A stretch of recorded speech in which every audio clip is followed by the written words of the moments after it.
Welcome to Job Tales, the podcast where you listen to professional stories and find the job that suits you. Veerle is concept and brand director at Zoku Hotel. We're about to explore what is, in her words, the best job in the world. Veerle, welcome. You have a very exciting job. Please tell me what you do at Zoku. I always say I have the best job in the world. I really love my job. I agree. Yeah, I mean, it feels like a privilege to be able to say that. So no, I really I appreciate it a lot. So I'm responsible for Zoku as a brand, which actually means that I do everything from making sure that all of the properties are really feeling and acting and smelling and tasting and looking like a Zoku, So it's protecting that brand DNA throughout our growth. And this has to do with design, maybe guest experience. It has to do with the right music. It has to do with the food and beverage concept. It has to do with, how we check people in, how we check people out, how we interact with them, the types of people that we hire. So basically everything you experience as a guest that needs to feel specific to our brand. So that's kind of my responsibility. Oh, I see. So do you actually fit in the shoes of the hotel guest in order to reach that excellency? Yes, absolutely. Yeah, it's my colleagues always joke about it. They're like, this is Veerle. She's the walking, talking DNA of Zoku. So she's like, she's Zoku herself. So I do really identify with their guests. But I've also interviewed a lot of them. I think I've interviewed over like 350 of them throughout my time at Zoku. Yeah, so I really love to, join them for a cup of coffee or for like one of our community dinners that we have every Tuesday, and kind of, I always ask so many questions, but I'd love to get to know everything that there is to know about them, and especially their frustrations. I love solving their frustrations. So yeah, really have to dive deep into what they need while they're staying and working in the city to get better at creating the concept. That sounds so exciting. And so the user experience that, let's say, other jobs do when, for instance, in the digital world, when you need to have a perfect application, where from A to Z to a smooth, very smooth and seamless experience. That's what you do with hotels and with the Zoku Hotel in particular, which is an amazing hotel I found just by chance when I was at in Paris. So this is actually how I got to know Zoku. Tell me more about this feeling, smelling, tasting, because it's very interesting. So basically, you kind of breathe Zoku and you breathe the concept. How does it all start? Let's say you would need to open, just by chance, I would say Rome, where I'm from, Nice. a new Zoku hotel in Rome. Where do you start? Yeah, it's a good question. I mean, so basically, we started already 7 years before we created the first Zoku here in Amsterdam, where I'm from. We started with a lot of interviews with the target audience. So, really, like I still do every week, but it kind of started out with like diving into this specific target audience. And those were actually, at the time, we called them global nomads. But right now, we kind of learned more what our perfect target audience is. But those are people basically who have to live and work in a city between 5 days and 3 months. That was like our ideal target audience. We said, those people right now, they don't really have a great place to live and work. Like either they get put in a hotel room, which is basically a bedroom. So that's a problem because you can't really make yourself at home for 2 months in a bedroom, and you can't invite anybody into your space, right? Working is also a problem there. Or you get put in an Airbnb, which we all think love more, but then you're still often alone. So you got, on one side, you can't really work somewhere, you can't really live somewhere properly because you're in a bedroom, and on the other side, you have a nice apartment maybe, but you're still alone. You don't know where to get best groceries or where to get your hair cut, or how to ride a bike through town in Amsterdam's case. So we really started diving into the problems that these people face, and also the problems that the current offerings out there were kind of giving them. And then we learned a lot. And from that, we basically created our first guest experience. And this guest experience today is still something we use for every new Zoku. So it's like a 5 meter long document, like a huge poster. Wow. And it's really fun. It basically has all of the touch points that you would go through as a guest. So like a moment I learn about Zoku and I'm looking for accommodation, maybe I give Zoku a call, or I check out our website, or I book, all the way through traveling to Zoku, arriving here, experiencing all the spaces and all there is to know, all the way to check out and aftercare. That's like an entire journey. And that journey is something we created as the base of Zoku. We say, okay, wherever you are, whatever Zoku we create, that's the journey you kind of go through as a guest, because we want Okay. that to be consistent. So that's Okay. kind of the basis. So if we go to Rome, I probably put a little bit more local flavor, of course, but the experience, yeah, that's a Zoku thing. So, and around that, we create a beautiful design. And to create that design, we have a very detailed design brief. So, where normally, if you're a hotel operator and you have a new location, what you do is you get a great architect. You kind of tell them a bit about, like, this is kind of the concept. Can you design something around it? And Mm. then the architect actually designs the hotel, and he kind of lets the building dictate, okay, I think this will be pretty, and we're going to do 5 meter high ceilings in the entrance, and then we might do a restaurant on the first floor. And then if I rock up as a hotel operator afterwards, I say, but maybe my guests don't want to have breakfast or dinner at the first floor. They want to have it on the ground floor because we're in Rome. Mm. So I that see. causes some issues. So basically, what happens now is very much companies take a building as a starting point, and we want to start with people. So that's why we also started with these interviews, this guest experience, and then this design brief, very much from what they need from a space and how they interact with the space.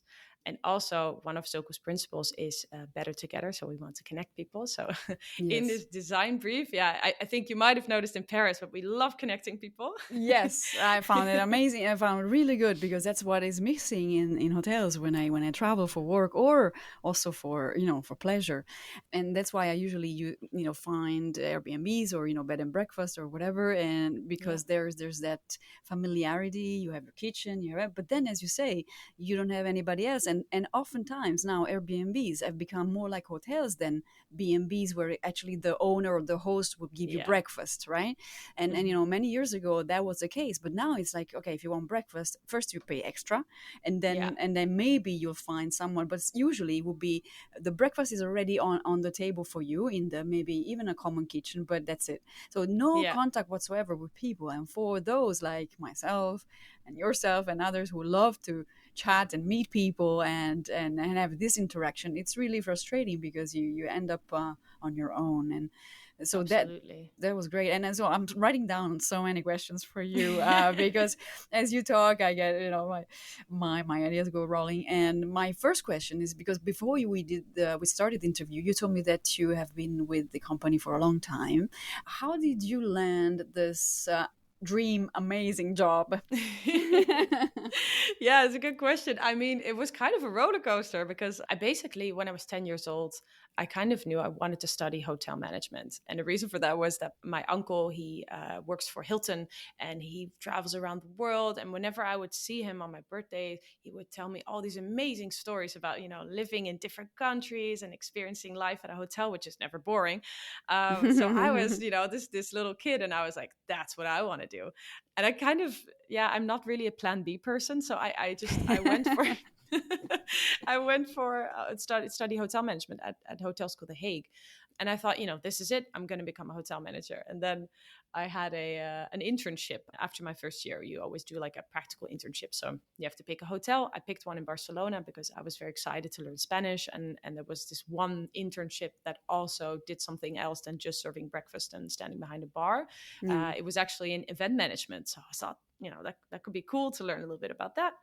And I remember rocking up to this hotel on the first day, and the only person speaking English there was the event manager, and she just got fired when I Oh, walked in.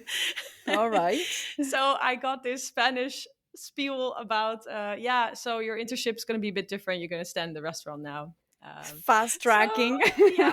your learning curve. Oh yeah, I learned Spanish in 6 weeks. It was amazing. Awesome.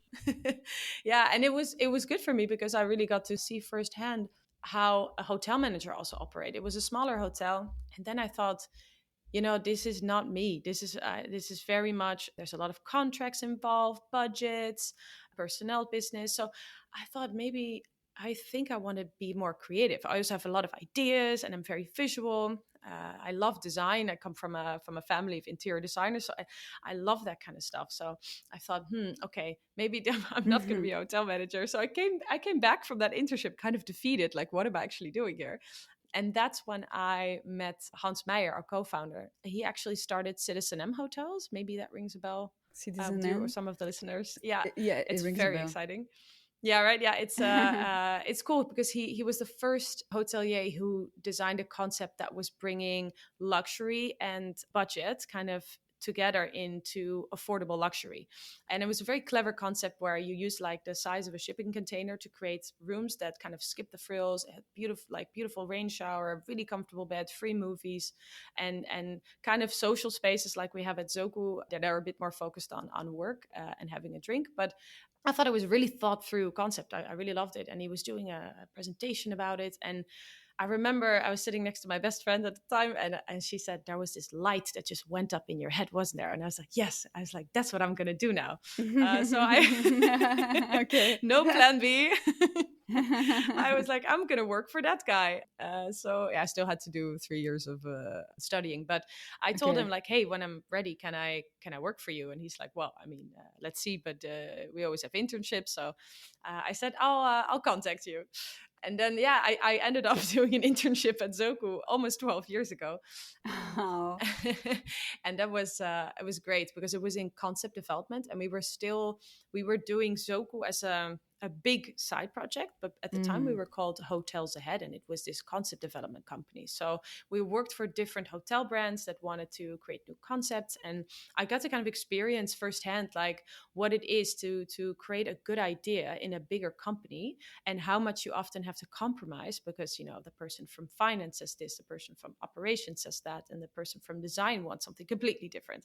So Yes. at the end, I really noticed that a lot of us are designing by compromise. And if there's one thing I Mm. don't like, and one thing that makes me comfortable with my job, is that I do not compromise unless I really have to. But I want Yeah. the quality, I want the best for our guests, and I want to create something that they're going to love. That's great. And you said that you had another 3 years of study. What did you study there? It was really a hotel management. So it Hotel was like, management. Okay. yeah, it's a hotel school, The Hague. I mean, I could recommend that school to anyone if you're crazy about hospitality, but you also just want a very broad management and entrepreneurial type of study. Like they really teach you not just the books; they teach you Mm. everything you need to know about management, managing a company, starting a company as well, actually. And it Mm. just has this hotel theme. So it's yeah, for me that was still very nice studies. Yeah. And what I loved about it was that my friends who were doing university, they said, yeah, we do a lot of research, we read a lot of books, and hotel school was very practical in the sense that I actually got to practice with actors, for example, how to do a bad news conversation or how to do Mm. an interview, or so yeah, it was great. I learned a Nice. lot from that. So Yeah, yeah, creative. yeah. That's amazing. Where is the future of hospitality for you? We were talking about hotels ahead, so you're very, avant-gardist and looking into the future. And first that I know, of course, not being in the market and in the industry, but having this amazing brand and this amazing concept. When you look at also AI, artificial intelligence, virtual reality, augmented reality, and the way that it's already shaping and influencing and probably changing the whole industry of hospitality. How do you see that panning out and developing, let's say, next few decades or generations? Yeah, I think it's interesting because I think as an industry, we are collectively very bad at integrating tech properly. I have to Mm. say that. Like, I think we are very much behind other industries. So we can learn a lot from other industries there. I think that tech and AI, from what I'm seeing now, it's this first wave of hotels starting to use, robots and lots of tech to kind of make like the whole process like efficiency, but also a little bit gimmicky. Like there's hotels in Japan where there's basically no people working; it's just robots. Wow. So yeah, so I think that's just the first wave. That's just the excitement of, oh my god, we can make a robot, let's make it do stuff. But Yes, of course. Yeah, but I think what we're already doing ourselves in very simple terms, but I think it's going to be way more advanced in the future, is we're using tech to get the processes out of the way that are tedious and boring for both our Zokus, our sidekicks, the people that work on the floor. We call them sidekicks, and Sidekicks, our yeah. guests.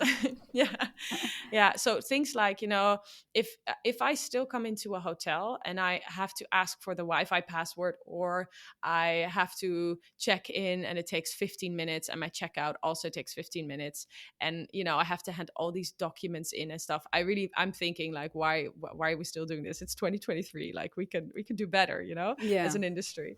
Oh yeah. By the So way, I really yeah. appreciated the automatic, the self check in as you enter on the main hall, and you Yeah, can actually activate your own card, which I found super exciting because that's usually delegated to the people who know, and exactly. and And if so you lose it, you can also grab it again, like, without having to ask them. I It's mean, also yeah, nice. that was very nice. Yes. Yeah, but it's funny, like you say that one. I think that's our biggest one, where we give you kind of the power as a guest to decide, hey, I want to check myself in, and then I want to have a chat with one of the sidekicks about Soku, or I want to have just the full experience and have them check me in because I'm not comfortable with checking myself in, or I don't feel like it, I'm tired. So you give people the choice. And I think for me, if I look at the future of hospitality and tech, I think we can offer people more of a choice to be really efficient. So if you, for example, have to be in London every 4 days a week, and you go to the same hotel, do you need to do that 15-minute check-in every time? Every I hope time. not. So, Good if you point. come, yeah, if you come to Zoku Paris, like you did, and you come there 2 times a week or 3 times a week, yeah, it's just nice. You can check yourself in. You don't need to hear that breakfast starts at 7. You know this. So yeah, all these things are going to contribute to your experience because you have the choice. And I think in the past, we as hotels have never given people the choice. We say breakfast starts at 7 and it ends at 10. And Yeah. you kind of have to adapt yourself to that instead of the other way around. And I think tech can kind of help the hotel experience adapt to you instead of you having to adapt to it. So Yeah. that's where my Okay. stance No, is. it's great. And if I want to look back at your experience and where you started, are there other paths you think that, or that you know of, that could get someone like someone who is interested in your job where you are today, like a different maybe academic path or a different experience? Yeah, I think so. I mean, my job is the kind of job that you roll into, and you roll into it because you're just very interested in people and their behavior. So, Mm. any kind of behavioral studies, I think, could be very interesting, but you do have to have an affinity with design Okay. for it, because it is a very, like, I also manage the graphic design team, so all of the branding, the visual storytelling that we have at Zoku falls under my responsibility, as well as making sure that the designs, we work together with a great architect, Concrete, so I'm not the one actually designing it with my pen, but Yes. I'm the one briefing them and giving them feedback on their design. So we work together very closely. So I think you need to be the type of person that's just mega curious. You want to Yeah. know everything about everyone, and also have specific interests in branding, design, storytelling, guest experience. And guest experience is not something you can really learn in any academic studies, but it's one of those things that I would always encourage people to start side projects next to school. That's how I did it. Mm. For example, I did TEDx Amsterdam, did the guest experience there to kind of start practicing with, like, how do we actually do this? So Nice. yeah, it's really about being curious and creating lots of side projects. But I think any behavioral study type of, psychology, or that you're interested in people's behaviors, there's also studies in design that you can do. But it's definitely a mix of things. It's one of those weird hybrid jobs that you roll Yes. into and you grow into. Yeah, so basically, like I say, if someone who's listening today that would like to go down the same path, or reach kind of the position where you are, maybe in a different hotel chain or somewhere, or in a new concept and so forth, would you say that having had some studies like design, it would be interior design, architecture, psychology, is it all like good places to start Yes, from, and then you absolutely. gain your experience on the job? Yeah, I think it's all about picking the right internship after Okay. that. So I think if you have that type of studies, and you're a naturally curious person, and you do a lot of these side projects that can kind of give you a bit of experience, because in the end there's no study for concept development. but there are certain skills that you can kind of train yourself in to become better at it, like design thinking, for example, or Design guest experience thinking. design. Yeah, Okay. and I think if you then out of school pick the right internship, I can really say like the fact that I picked a very, very small company. It was at the time Hans and Mark, who were both the co-founders of Zoku, and me. um, So you and we, were employee number 3. employee number 3, exactly. And you need to be patient if you want to grow into a role like this. Like I Mm. work here now almost 12 years, so that's a long time. But I sort of grew into this role because I started out as an intern and I interviewed a lot of the target audience. And then I got a very good sense of what they need and what they want. And then that combined with some skills that you keep on training in concept development and guest experience design and having an affinity with design, of course, as well, and branding. Right. That's the type of, where I would start. I would start with an internship at a small company where you can grow with them, preferably a startup. But you do need to be Okay. patient. Yeah, it's one of Right. those. It was a long breath for me at a certain moment. Like you wanted to start opening your first Zoku, but it took what is it now? I think I'd say it took like 5-6 years before we first Wow. opened a Zoku. Yeah, Right. So it was all concept and yeah, preparing to get there basically. Yeah. exactly. Yeah. Are you a patient person? I would say personal life, maybe not so much. but at work I am. I really learned the value of loyalty and patience because I think especially if you like me, start with kind of a startup. So this was, Zoku was an idea on paper when I came. Yeah, I could have left many times ago. I had many friends tell me like, Veerle, what are you doing there? Like, is it ever going to work? And I believed in Zoku. I was like, the world needs Zoku. I believe this is going to make people happy. And for me, my purpose in life is I want to create beautiful things that make people happy. Beautiful experiences. So I knew this was going to work out because I was being a part of something bigger. But you do, sometimes it was like maybe a year where I was kind of bored because we were looking for investors and we were looking for real estate for locations, and that's not my passion maybe. But then I just started doing those side projects I talked about earlier, like you learn how to do guest experience better because you're starting to do it for other companies. I did it for Cambridge Innovation Center as well in Philadelphia, and then TEDx Amsterdam. And I was lucky that my boss allowed me to do this because he also saw it was kind of a slower time, but I could have also quit, but then I never would have been where I'm at. So a bit of patience helps.